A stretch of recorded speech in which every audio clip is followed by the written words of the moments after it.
Tu dois factoriser une expression qui ressemble à celle-ci. Je t'explique comment faire. Mais avant cela, si tu ne sais pas ce que veut dire le mot factoriser ou que tu ne connais pas ta propriété de distributivité, je t'encourage à aller voir la vidéo sur la base du développement et de la factorisation que je te mets en description.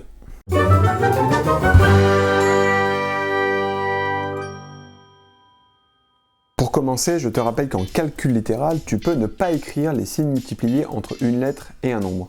Je vais donc réécrire l'expression 5x plus 25 en mettant le signe multiplié là où il y a des multiplications.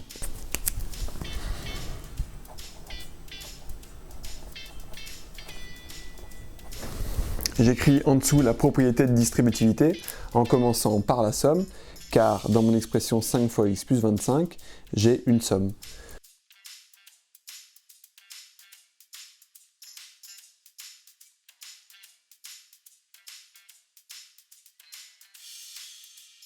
Il y a deux difficultés dans cette factorisation.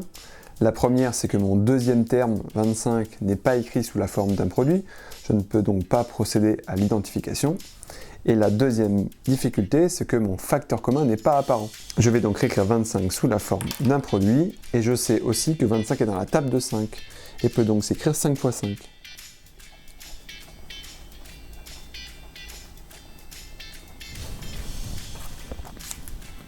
Avec cette réécriture de 25, j'ai fait apparaître un produit, et par la même occasion, un facteur commun 5 qui va être mon nombre k. Je vais donc procéder à l'identification, et j'utilise ma propriété pour factoriser.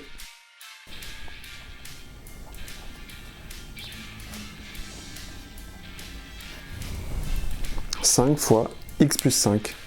En conclusion, si tu rencontres à nouveau une factorisation dans laquelle le facteur commun n'est pas visible, tu peux penser à réécrire chacun des termes sous la forme de produit pour en faire apparaître un, ce qui te permettra ensuite d'identifier et d'appliquer ta propriété de distributivité.